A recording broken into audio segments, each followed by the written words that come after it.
Pressure has always been the final judge of character. Long before theories, books, or self-help language, the samurai understood a simple truth. A man is not revealed by what he claims. He is revealed by how he behaves when comfort disappears. In peaceful conditions, discipline can be imitated. Anyone can appear composed when nothing is demanded of them. Anyone can speak about strength when no threat is present. Anyone can project confidence when outcomes are guaranteed, but pressure removes the stage. When conditions become uncertain, performance collapses. This is where the samurai focused their attention. They did not ask who a man was during ease. They observed who he became under strain. Pressure introduces fear. It introduces urgency.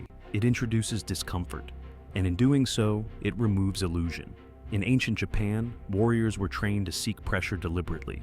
Cold mornings, physical exhaustion, long periods of silence, uncertainty without reassurance. These were not accidental hardships. They were intentional. Because pressure exposed weakness early, before it became fatal. A man who lost composure in training would lose his life in battle.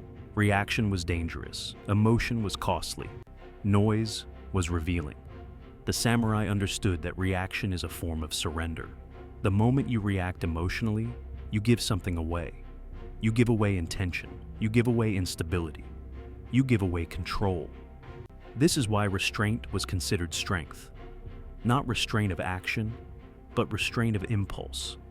Stillness was not passivity. It was command over oneself. Silence was not submission. It was authority without display. A calm warrior under pressure unsettled opponents because it violated expectation. Most men reveal stress immediately. They speak faster.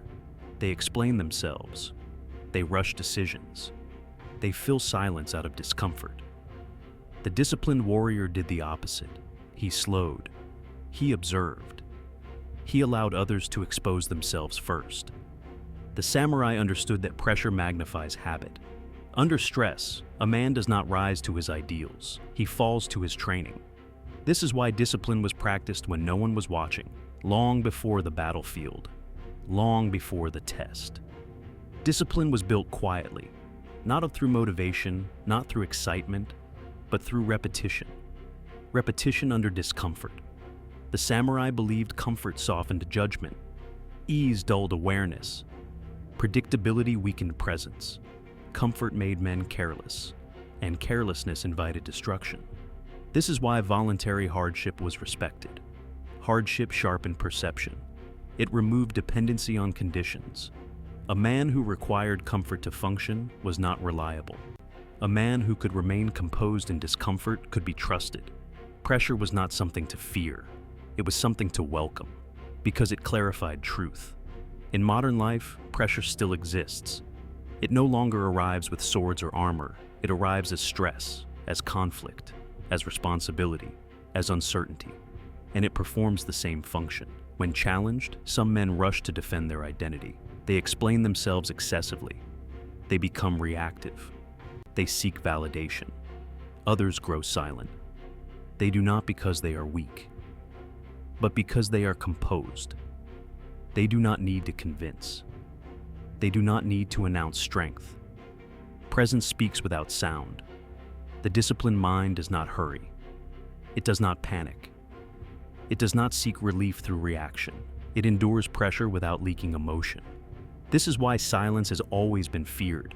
Silence gives nothing away. It forces others to confront their own instability. It creates space. And in that space, truth emerges. The samurai understood this deeply. They knew that the man who could govern himself could govern outcomes. Control over the self preceded control over circumstance. Pressure revealed whether that control existed, and it still does.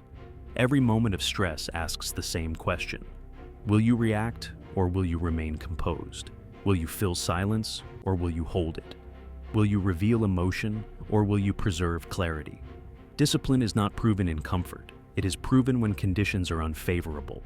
Pressure does not lie. It does not negotiate. It does not flatter. It reveals exactly what has been built beneath the surface. The disciplined mind does not announce itself. It does not demand recognition. It stands quietly, unchanged by pressure. And that is why it is respected. Pressure always arrives, The only question is what it will expose when it does.